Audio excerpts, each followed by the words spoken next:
கும்புன்னு சொன்னாலே நம்ம எல்லாருக்கும் ஞாபகம் வருது ப்ரூஸ்லி தான். இன்னைக்கு இவரோட லைஃப் ஸ்டோரியை 1 மினிட்ல தெரிஞ்சுக்கலாம். என்ன ஃபாலோ பண்ணிட்டு ஃபுல்லா பாருங்க.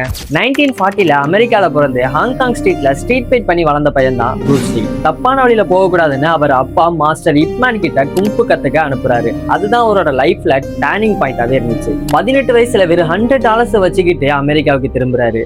ரெஸ்டாரண்ட்ல பாத்திரம் கழுவுற வேலை பார்த்துக்கிட்டே சைட்ல பிலோசபியும் படிச்சு முடிக்கிறாரு. அப்போ மார்ஷியல் ஆர்ட் ஸ்கூல் ஆரம்பிச்சப்போ பெரிய எதிர்ப்பு வருது. அமெரிக்கன்ஸுக்கு உங்களோட கலையை சொல்லிக் கொடுக்க கூடாதுன்னு சொல்றாங்க. அப்படியே ஹாலிவுட் சைட் போறாரு. உன் ஃபேஸ்லாம் ஏசியன் ஃபேஸ் மாதிரி இருக்கு, உன்னையெல்லாம் ஹீரோவா நடிக்க வைக்க முடியாதுன்னு சொல்றாங்க.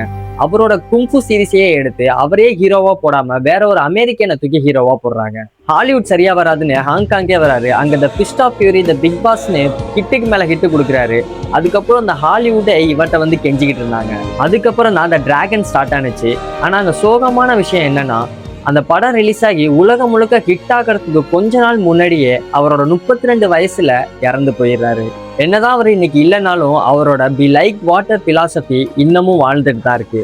இந்த ஸ்டோரி உங்களுக்கு இன்ஸ்பைரிங்கா இருந்துச்சு அப்படின்னா உங்க ஃப்ரெண்ட்ஸுக்கு ஷேர் பண்ணிட்டு போங்க.